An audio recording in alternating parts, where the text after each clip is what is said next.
सभी विद्यार्थियों को मेरा नमस्कार। तो देखिए भैया, हम पढ़ रहे थे पाठ संख्या 4 कार्बन व उसके यौगिक, और आज हम पढ़ने वाले हैं एथेनॉल व एथेनोइक अम्ल के गुणधर्म के बारे में। सबसे पहले हम बात करते हैं एथेनॉल की। तो यहाँ पर देखिए एथेनॉल, इसका जो सूत्र होता है CH3CH2OH। जो एथेनॉल है यह एल्कोहली जो पेय पदार्थ होते हैं इनका मुख्य अवयव होता है, और इसका उपयोग करने पर क्या है, नशा होता है। साथ ही ये क्या है, एक अच्छा विलायक होता है, और विलायक होने के कारण जो है इसका उपयोग टिंचर, आयोडीन और सिरप और कई प्रकार की औषधियों के निर्माण में किया जाता है। साथ ही इसका देखिए कुछ स्थानों पर इसका जो उपयोग है वाहनों में किया जाता है, पेट्रोल के साथ मिलाकर के भी ईंधन के रूप में होता है, जो कि एक स्वच्छ ईंधन होता है। अब हम बात करने वाले हैं इसके भौतिक गुणधर्म की। तो देखिए भौतिक या सामान्य गुणधर्म है, भौतिक गुणधर्म।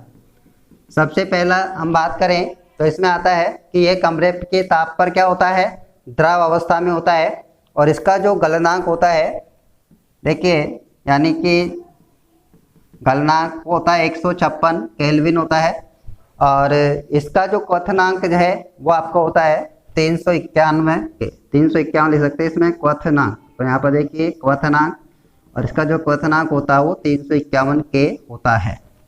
इसके अतिरिक्त यह अच्छा विलायक होता है, ये हम बता सकते हैं। तो ये तो थे इसके क्या कि सामान्य गुण या भौतिक गुण। अब हम बात करने वाले हैं इसके रासायनिक गुणों के हैं। एथेनॉल के रासायनिक गुणधर्म, सबसे पहला है सोडियम के साथ अभिक्रिया। तो जो एल्कोहल है सोडियम के साथ अभिक्रिया करके हाइड्रोजन गैस उत्पन्न करता है तथा सोडियम एथॉक्साइड बनता है। तो यहाँ पर देखते हैं अभिक्रिया है, ये सोडियम है, इसकी अभिक्रिया कराते हैं इससे एथेनॉल से। तो ये आपका CH3CH2OH इसके साथ अभिक्रिया कराएंगे, और बनने वाला जो उत्पाद है एक तो बनता है सोडियम एथॉक्साइड। तो यहाँ पर देखिए 2CH3CH2O और Na, ठीक है, ये बनता है, प्लस क्या बनती है H2। तो ये हाइड्रोजन गैस इसमें क्या है उत्पन्न होती है, आप बता सकते हैं। तो ये तो था इसकी किसके साथ अभिक्रिया, सोडियम के साथ अभिक्रिया।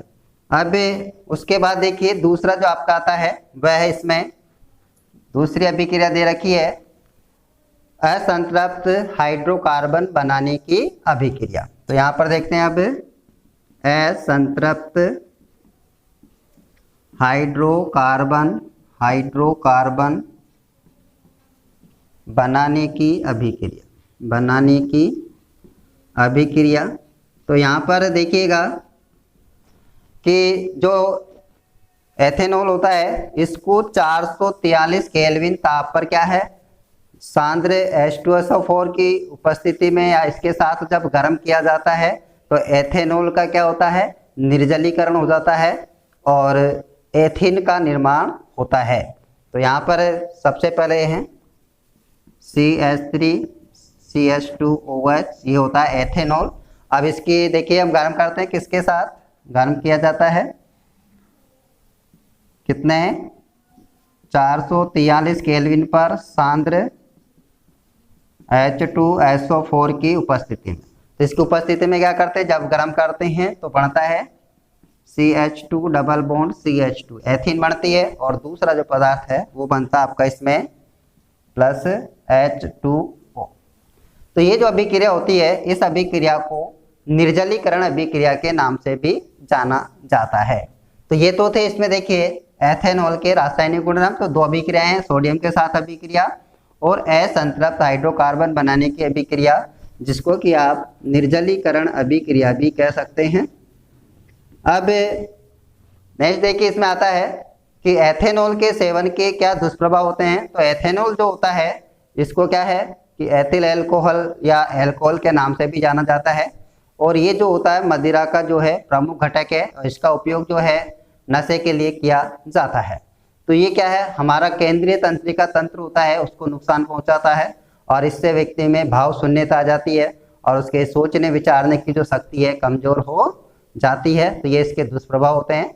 तो ये तो था आपका एथेनॉल, क्योंकि क्या जिसके हम गुणधर्म पढ़ने वाले हैं वो है आपका एथेनोइक अम्ल, जिसका सूत्र होता है CH3COOH। जो ये एथेनोइक अम्ल है इसे क्या है हम एसिटिक अम्ल भी कहते हैं, और इसका 3 से 4% जो विलयन होता है जलीय विलयन वो क्या है सिरका कहलाता है, और जिसका उपयोग सॉस अचार आदि के क्या है कि परिरक्षण में किया जाता है। अब इसके बाद में आते देखिए इसके सामान्य गुणधर्म। तो सामान्य गुणधर्म की बात करें यानी इसके जो भौतिक गुण हैं वो आप इसमें देखेंगे कौन कौन से होते हैं। तो सबसे पहला आपको दे रखा है इसमें कि ये क्या होता है द्रव अवस्था में होता है, परंतु ठंडी जलवायु में क्या होता है कि सर्दी के दिनों में ये जम जाता है, इसीलिए इसका जो नाम होता है वो ग्लेशियल एसिटिक अम्ल के नाम से इसको जाना जाता है। इसका जो गलनांक है, गलनांक की हम बात करें तो एथेनोइक अम्ल का जो गलनांक है वो आपका इसमें 290 केल्विन होता है, और इसका जो क्वथनांक है हम इसकी बात करते हैं तो देखिए इसका जो क्वथनांक है वो आपको इसमें होता है 391 के, या आप बता सकते हैं इसका गलनांक और क्वथनांक क्या होता है। और ये क्या है एक दुर्बल अम्ल होता है। तो ये तो थे इसके सामान्य गुणधर्म। अब हम बात करने वाले हैं इसके रासायनिक गुणधर्म की। तो यहाँ पर देखिए रासायनिक गुणधर्म में सबसे पहला है एस्टरीकरण अभिक्रिया। तो एस्टरीकरण अभिक्रिया में क्या होता है एथेनोइक अम्ल की अभिक्रिया जब एथेनॉल से किसी अम्ल उत्प्रेरक की उपस्थिति में कराई जाती है तो एस्टर का निर्माण होता है, और इस अभिक्रिया को हम क्या कहते हैं एस्टरीकरण अभिक्रिया के नाम से जानते हैं। अब दूसरी देखिए वह आपके आते इसमें सारक से अभिक्रिया। तो यहाँ पे देखिए दूसरी है सारक से अभिक्रिया। एथेनोइक अम्ल की जब हम किसी सारक से अभिक्रिया जैसे NaO से अभिक्रिया कराते हैं तो क्या होता है सोडियम एसीटेट यानी लवण बनता है और जल बनता है, यानी कि जिस प्रकार से खनिज अम्ल जो अभिक्रिया करते हैं वैसे ही अभिक्रिया करता है। तो यहाँ पर देखिए यह है अपने CH3COOH, ये आपका है एथेनोइक अम्ल, और इसकी अभिक्रिया कराते हैं सारक से NaOH। तो इसमें क्या बढ़ता है सोडियम एसीटेट का निर्माण होता है, हम लिख सकते हैं इसमें CH3COONA प्लस H2O। तो ये होता है सोडियम एसीटेट, इसका निर्माण होता है सोडियम एसीटेट का, और सोडियम एसीटेट होता है ये क्या है लवण कहलाता है। तो ये तो थी सारक से अभिक्रिया। अब देखिए कार्बोनेट व हाइड्रोजन कार्बोनेट से अभिक्रिया। तो जिस प्रकार से खनिज अम्ल अभिक्रिया करते हैं और लवण जल और CO2 बनाते हैं, इसी प्रकार से यहाँ पे देखेंगे एथेनोइक अम्ल की हम अभिक्रिया कराते हैं किससे सोडियम कार्बोनेट से। तो इसमें क्या है सोडियम एसीटेट यानी ये लवण बनता है और जल तथा CO2 उत्पन्न होती है, तो H2O प्लस CO2 बता सकते हैं।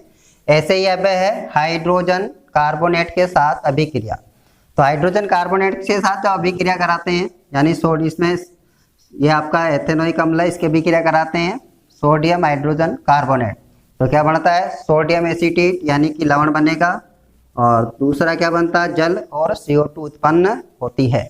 तो ये तो थी एथेनोइक अम्ल की रासायनिक अभिक्रियाएं, जिसमें हमने पढ़ा एस्टरीकरण अभिक्रिया, सारक से अभिक्रिया, और तीसरी इसमें कार्बोनेट